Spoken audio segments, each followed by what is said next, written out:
수저 부딪히는 소리만 조용히 울립니다. 수빈이랑 성재가 마주 앉아있고 그 사이에 지혁이 앉아있어요.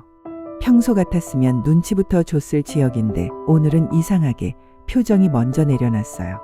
지혁은 밥을 한 숟갈 뜯어 말고 툭 던지듯 말합니다. 난 니들 반대하는 거 포기.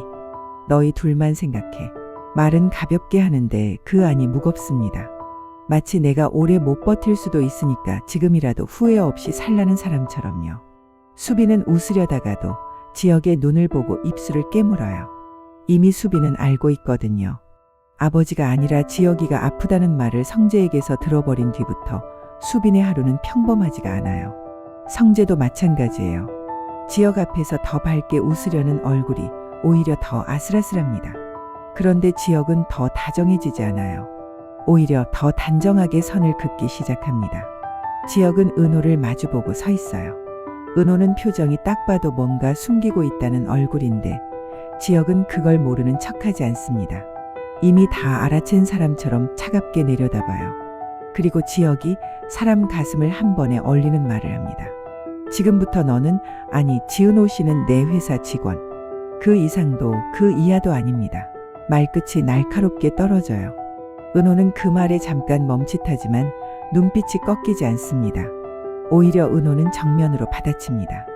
두고 봐. 이지혁 여자친구가 될 거니까.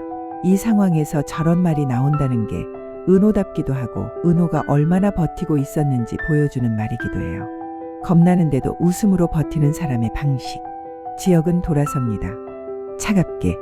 너무 차갑게. 그런데 그 차가움이 미움이 아니라는 걸 지혁은 지금 은호를 밀어내는 게 아니라 은호를 살리려고 밀어내는 겁니다. 왜냐하면 은호는 이미 지혁을 몰래 챙기고 있었거든요. 약봉투의 정체를 알아버린 뒤부터 은호는 모르는 척하면서도 지혁의 컨디션을 체크하고 말없이 보호막이 되어주고 있었어요. 지혁은 그걸 알아요.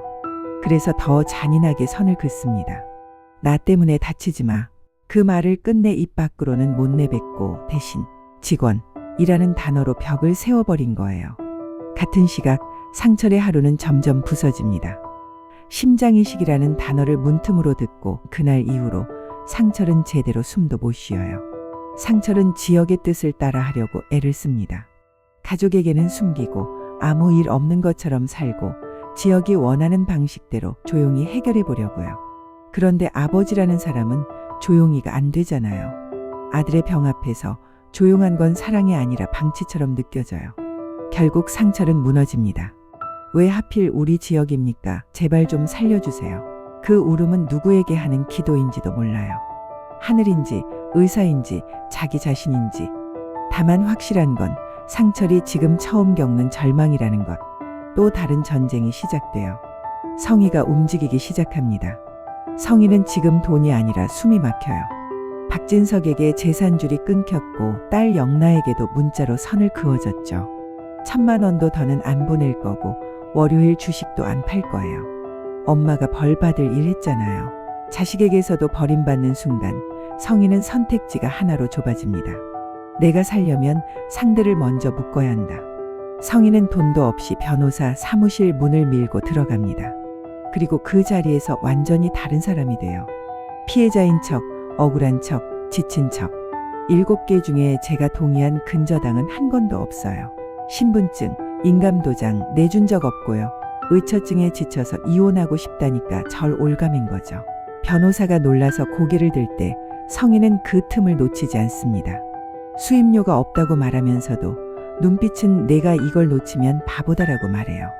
끝나고 받으시면 어때요? 성공보수 20 드릴게요.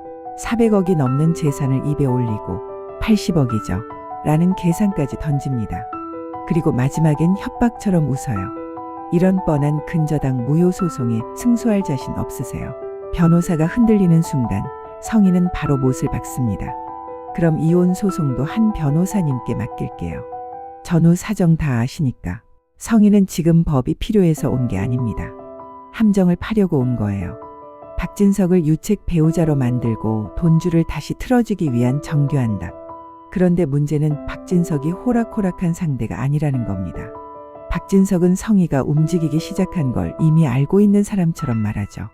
이제 어디로 튈까? 막판에 다 온 것 같은데 그 말이 농담처럼 들릴수록 더 무섭습니다. 박진석은 싸움이 아니라 사냥을 하는 사람이거든요. 성희는 점점 더 초조해져요. 수중에 남은 돈 고작 100만 원. 그 돈마저도 다 써버리고 성희는 결국 허름한 모텔방 문을 열고 들어갑니다. 화장도 엉망, 숨도 엉망. 성희는 문을 닫자마자 가방을 집어 던져요. 그리고 혼잣말처럼 내뱉습니다. 내가 여기까지 떨어져야 돼. 그 말은 분노 같지만 사실은 공포예요. 이대로 끝나면 안 된다는 발악. 그리고 그 발악의 방향이 은호에게로 향합니다. 은호 사무실 문이 벌컥 열립니다. 다짜고짜 숨도 안 고르고 내가 준 돈에서 2억만 돌려줘. 내 책임이니까. 그리고 소리칩니다. 야, 지은노. 은호는 당황하지만 물러서지 않으려 합니다. 그런데 이건 단순한 돈 문제가 아니죠. 성희는 지금 돈이 필요해서 온 게 아니라 누군가를 잡아 흔들어서 자신의 판을 다시 만들려고 온 거예요. 은호를 겁주고 죄책감을 심고 주변 사람까지 흔들어 놓으면 그 틈에서 빠져나갈 수 있다고 믿는 겁니다. 그 순간 화면이 바뀌듯 공기가 달라집니다. 지혁이 나타나요. 은호 앞을 막아서듯 서서 성희를 향해 시선을 내립니다. 지혁은 여전히 차갑습니다.